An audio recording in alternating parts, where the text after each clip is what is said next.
Did you know that right now, in your own backyard, you might be breaking the law? That's right. Those tomato plants, that rain barrel, even your beloved garden gnome could be putting you on the wrong side of local ordinances. I'm not talking about minor suggestions here, folks. I'm talking about regulations that could lead to hefty fines or worse. In America's patchwork of local laws, your peaceful garden sanctuary might be harboring up to 20 different violations that code enforcement officers could cite you for tomorrow. Today, we're digging into these often overlooked garden laws that have caught many unsuspecting homeowners by surprise. Some of these regulations might seem downright ridiculous, but ignorance won't protect your wallet when the citations arrive. So grab your coffee, settle in, and let's uncover the hidden legal minefield that might be lurking between your roses and zucchini plants. HOA Lawn Rules, the Neighborhood Garden Police. Picture this. You've spent weeks nurturing a beautiful vegetable garden in your front yard. The tomatoes are ripening, the peppers are coming in nicely, and you're proud of your little patch of self-sufficiency. Then comes the letter. Your homeowners association is fining you $100 per day until you remove it all. In places like Texas, Florida, and California, HOAs wield tremendous power over what you can and cannot grow. Many have strict rules against vegetable gardens in front yards, considering them unsightly compared to uniform green lawns. Some even dictate the color of your flowers or how many ornamental plants you can have. Take the case of a Miami Shores couple who fought their HOA all the way to the Florida Supreme Court after being fined $50 daily for their front yard vegetable garden.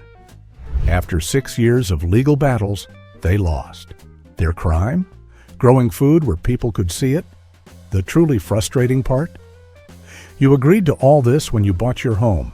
Those HOA documents you signed gave a committee of neighbors the legal right to dictate what grows on your property, and courts consistently uphold these agreements. Rainwater collection regulations when the sky's bounty isn't yours. It seems like common sense. The rain that falls on your property should be yours to collect and use, right? Well, in several western states, that logic doesn't hold water. Colorado residents were shocked to discover they could face fines for collecting rainwater until a 2016 law change. Even now, Colorado homeowners are limited to just 110 gallons per property per year, barely enough to sustain a small garden during a dry spell. That's like saying you can only collect 2 bathtubs full of rain annually from your entire property. In Utah, you'll need to register with the state if you want a larger collection system. And in Nevada, rainwater harvesting is still limited primarily to those with established water rights. Why such strict rules? These laws stem from century-old water rights doctrines where downstream users, often farmers and ranchers, have legal claims to the water that would naturally flow their way. Every drop you collect is technically a drop someone else has rights to. Before setting up those rain barrels or cisterns, check your local regulations. What seems like a sensible conservation measure might actually be a violation that could drain your wallet instead of watering your garden. Water restrictions. The $10,000 sprinkler mistake. It's a scorching summer afternoon and your lawn is looking parched. You set the sprinklers to run, not realizing that in doing so, you might be racking up fines that could reach an astonishing $10,000 per day. In drought-prone states like California, Nevada, and Arizona, water restrictions aren't just suggestions. They're serious business with serious consequences. During severe drought conditions, many municipalities limit outdoor watering to specific days and times. In some California counties, first-time violations might earn you a warning, but repeat offenses can escalate to thousands in penalties. What makes these restrictions particularly tricky is their variability. The rules change based on drought conditions, local water supplies, and even the season. What was permitted last month might be prohibited today. Even more frustrating for many gardeners is the no runoff rule. If your watering causes any water to flow onto sidewalks, driveways, or streets, you're in violation, even if you're watering on an approved day and time. This means those old-fashioned sprinklers that spray in wide circles might be putting you at legal risk without you realizing it. Tree removal permits. That $10,000 oak you cut down. That old oak tree blocking your garden's sunlight might seem like it's yours to remove, but in many cities, taking a chainsaw to it without permission could result in fines that would make your jaw drop. In urban areas like San Francisco, Austin, and Atlanta, removing mature trees, even on your own property, often requires permits. These aren't just formalities. They're serious regulations with teeth. In some municipalities, unauthorized removal of a protected tree can result in fines up to $10,000 per tree, plus mandatory replacement. What constitutes a protected tree? It varies widely by location. In some places, it's based on the tree's diameter, often anything over 6 inches measured at chest height. In others, it's specific species that are protected. Heritage or landmark trees, those with historical or ecological significance, often have even stricter protections. Take the case of a San Antonio homeowner who was fined $2,000 for removing a diseased oak without proper permits. Despite arguing the tree posed a safety hazard, the fine stood because he hadn't followed the proper procedure for emergency removal. Invasive plant bans, your illegal bamboo problem. That elegant bamboo screen you planted for privacy? In states like New York, Maryland, and Washington, it might be putting you on the wrong side of the law. As awareness of ecological damage from non-native species grows, so do the regulations prohibiting certain plants. Invasive species like kudzu, purple leucostrife, and certain varieties of bamboo are now banned in many states. Washington recently added English ivy to its prohibited list, and Maryland has been expanding its banned plant roster annually. These aren't just suggestions. Growing these plants can result in removal orders and fines. The problem with many invasive plants is their tendency to escape cultivation. That ornamental bamboo might start in your yard, but its aggressive rhizomes can quickly invade neighboring properties, causing thousands in damage and creating neighborhood disputes. In some jurisdictions, you can be held liable for damage caused when your bamboo invades adjacent properties. What makes these regulations particularly challenging is that many prohibited plants are still sold in nurseries and garden centers. The responsibility falls on you, the homeowner, to know what's restricted in your area. Fence and hedge height limits, your too-tall privacy problem. That 8-foot privacy hedge you've lovingly nurtured might be providing perfect seclusion, but in many municipalities, it's also a clear code violation. Most cities limit front yard fences and hedges to about 4 feet and backyard barriers to 6 feet without special permits. These height restrictions exist for multiple reasons: maintaining neighborhood aesthetics, ensuring line of sight for drivers, and preventing disputes between neighbors. But for gardeners seeking privacy or wind protection, they can be frustrating limitations. In cities like New York, Chicago, and Los Angeles, exceeding these height limits can result in violation notices, mandatory trimming, and fines that continue to accumulate until the issue is resolved. One San Francisco resident faced daily penalties after refusing to trim a hedge that exceeded the city's 6-foot limit. What's particularly tricky about these regulations is that living fences grow. That perfectly compliant 6-foot hedge might become a violation simply by doing what plants naturally do: grow. And in some areas, HOA restrictions may be even stricter than city codes, limiting fences to specific materials, styles, or even lower heights. Burning yard waste, that illegal leaf pile. There's something deeply satisfying about the autumn ritual of raking leaves and burning them, the smoky scent filling the air. But in most suburban and urban areas across America, that nostalgic practice is now completely illegal. Burning yard waste, leaves, branches, grass clippings, is prohibited in most municipalities due to air quality concerns, fire safety, and neighbor complaints.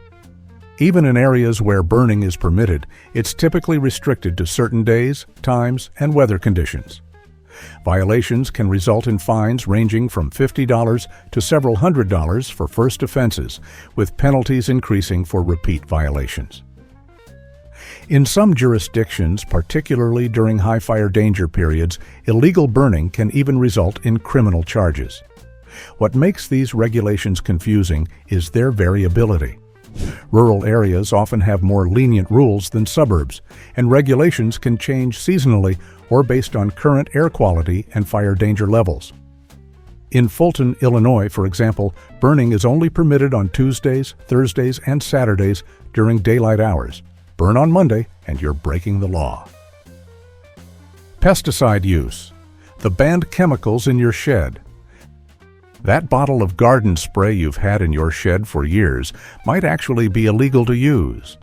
Many common pesticides that were once standard in American gardens have been banned or severely restricted due to health and environmental concerns. Chemicals like chlorpyrifos, Dursban, which was once commonly used for lawn and garden pests, have been banned for residential use nationwide. Neonicotinoids, implicated in bee population declines, are now restricted in states like California and Massachusetts. Using these prohibited products isn't just technically illegal, it can result in significant fines. More importantly, it poses real risks to your health, your pets, local wildlife, and water supplies. Yet many gardeners continue using older products, unaware that regulations have changed since they purchased them. What makes this area particularly confusing is that regulations vary by state, change frequently, and often include exceptions for certain uses or users. A product that's legal for commercial applicators might be prohibited for homeowners. Something permitted on ornamental plants might be banned for use on edibles. Noise ordinances, lawn equipment, the too early mower. It's Saturday morning, the perfect time to get your yard work done before the day heats up. You fire up the lawnmower at 7 a.m., not realizing you're violating local noise ordinances and potentially facing fines. Most towns and cities have specific regulations about when power equipment like lawnmowers, leaf blowers, and trimmers can be operated. Typically, these rules prohibit use before 7 or 8 a.m. and after 8 or 9 p.m. on weekdays, with later start times permitted on weekends. These ordinances exist to protect the peace and quiet of residential neighborhoods, but they can be a real hindrance for gardeners who prefer to work in the cooler morning hours, especially during hot summer months. Violations can result in warnings for first offenses, but repeat offenders may face fines ranging from $50 to several $100, depending on the municipality. In areas with particularly strict enforcement, neighbors' complaints about early morning mowing can quickly escalate to visits from local authorities. Composting rules. Your smelly legal problem. That compost pile tucked in the corner of your yard might be an environmental virtue, but if it's not maintained properly or is in the wrong location, it could also be a code violation. Many municipalities have specific regulations governing compost piles and bins, where they can be located, how large they can be, and how they must be maintained. Common requirements include setbacks from property lines, typically 3 to 5 feet, screening from public view, and proper management to prevent odors and pests. In some areas, particularly those with strict HOA covenants, visible composting in front or side yards is prohibited entirely. Even in backyards, there may be requirements for using enclosed bins rather than open piles. Violations can result in nuisance citations, mandatory removal orders, and fines that continue until the situation is remedied. One Minnesota homeowner faced weekly fines after neighbors complained about odors from an improperly maintained compost pile. What makes these regulations particularly frustrating for environmentally conscious gardeners is that composting is generally considered an ecological best practice. Yet, local codes often treat compost piles as potential nuisances rather than sustainable waste management. Planting near property lines, your encroaching garden. Those beautiful raspberry canes you planted along your fence might be thriving, but if they're too close to the property line, they could be creating a legal liability. Most municipalities have setback requirements for plants, particularly trees and large shrubs, requiring them to be a certain distance from property lines, sidewalks, and utility easements.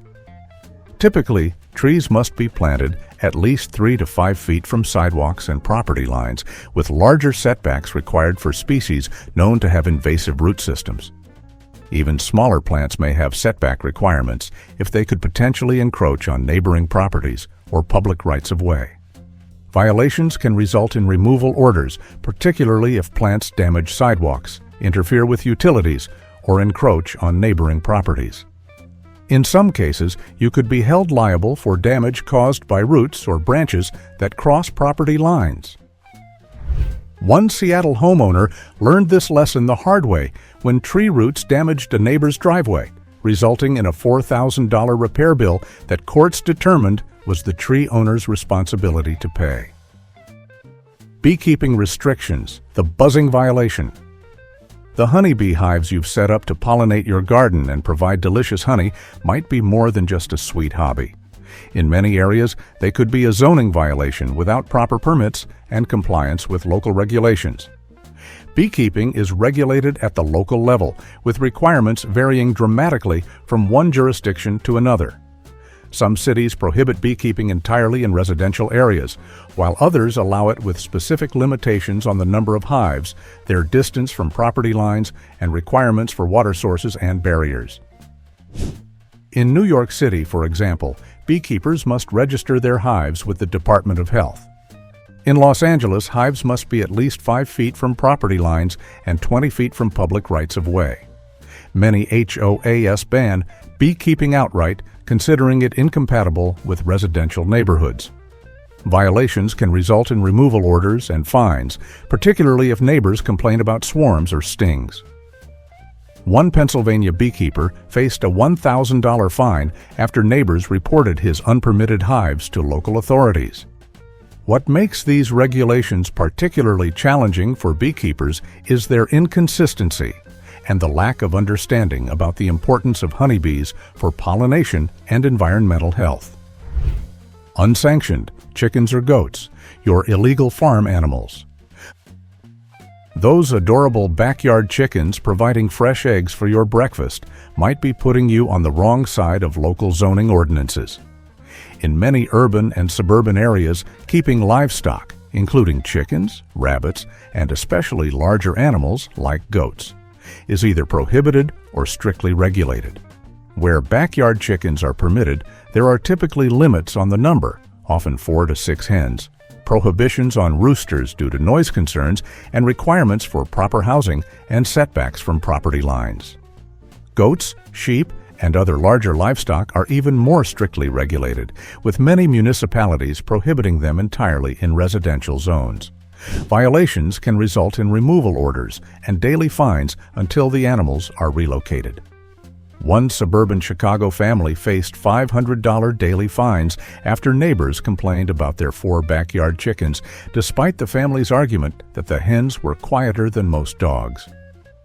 What makes these regulations particularly frustrating for the growing urban homesteading movement is their basis in outdated perceptions of livestock as inherently noisy, smelly, or inappropriate for residential areas.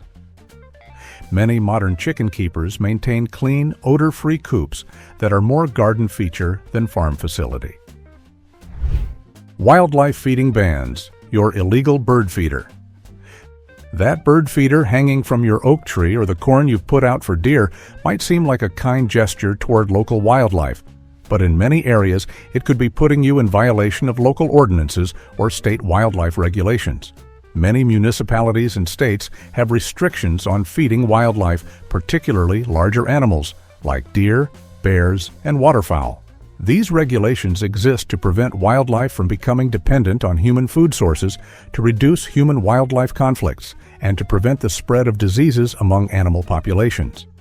In some areas, even bird feeders can be problematic if they attract nuisance species like pigeons or rats. HOAs may have additional restrictions on feeding wildlife, considering it a potential nuisance to neighbors. Violations can result in warnings for first offenses, but repeat violations can lead to significant fines, particularly in areas where wildlife feeding is contributing to dangerous human-wildlife interactions, such as bear encounters. What makes these regulations particularly confusing is their variability and the fine line between prohibited feeding and acceptable practices like maintaining bird feeders or growing plants that naturally attract wildlife. Chemical fertilizer limits. Your illegal lawn treatment. That bag of high-nitrogen fertilizer you're spreading on your lawn might be putting you in violation of local environmental regulations, particularly if you live near waterways or in areas with fertilizer restriction ordinances. Many states and municipalities, particularly in Florida, Minnesota, and Michigan, have enacted restrictions on when, where, and how much fertilizer can be applied to residential lawns and gardens. These regulations aim to reduce nutrient runoff into waterways, which can cause harmful algal blooms and fish kills.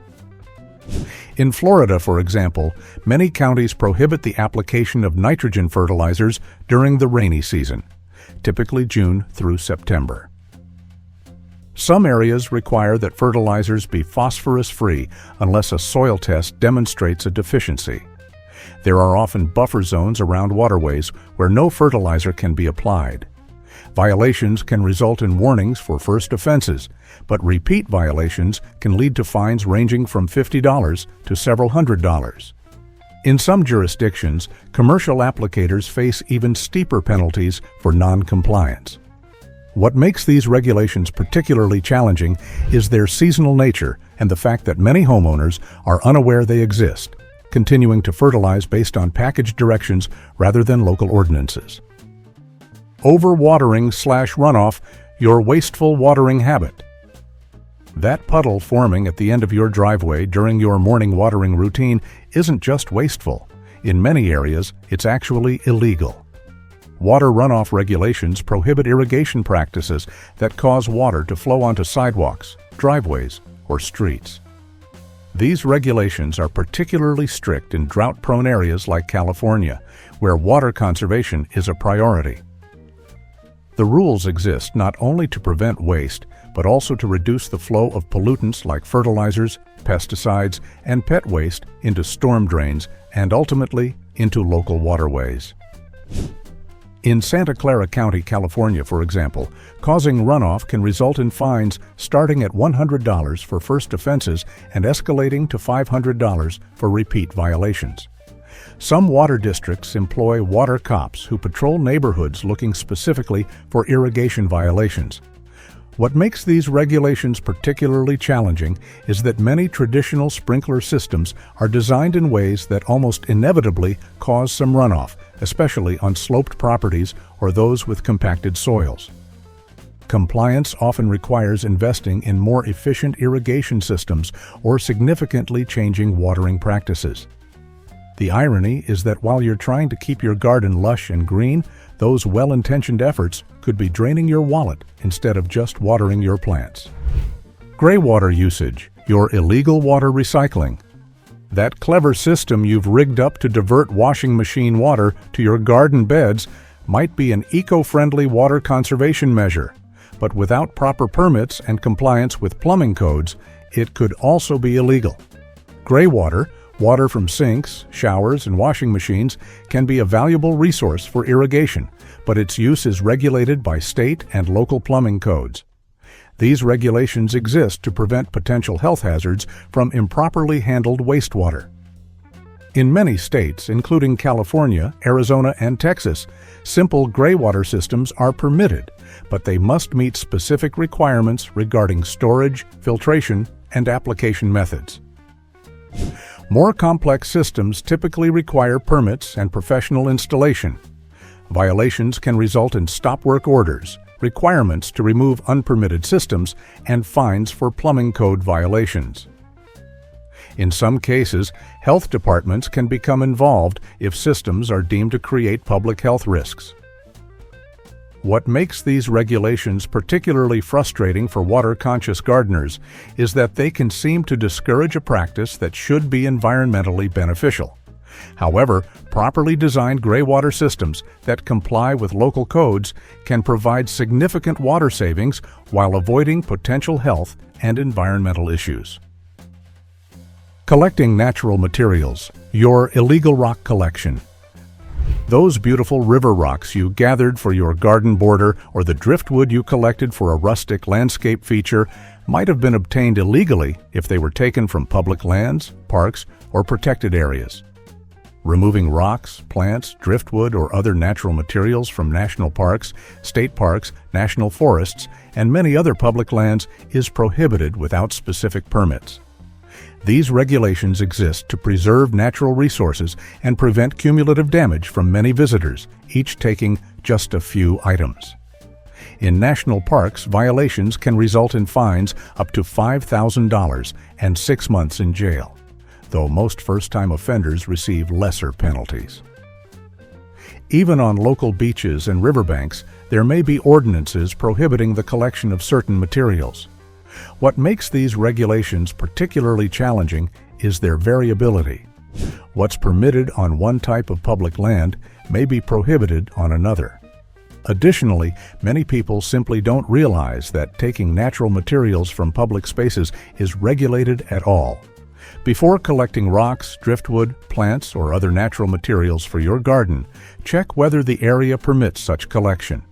That perfect landscape accent isn't worth a hefty fine or the environmental damage caused by widespread collection. Home business restrictions, your illegal plant sale. That thriving plant sale business you're running from your front yard might be putting you in violation of residential zoning ordinances and business licensing requirements. Many municipalities restrict commercial activities in residential zones, including selling plants, produce, or other garden products. Where such sales are permitted, they're typically subject to limitations on frequency, signage, customer traffic, and may require business licenses, sales tax collection, and compliance with regulations regarding plant diseases and pests. In some areas, even occasional plant sales or farmers market participation may require permits or licenses if you're selling plants propagated in your home garden. One California gardener faced a $1,500 fine for selling succulents from her front yard without proper licensing.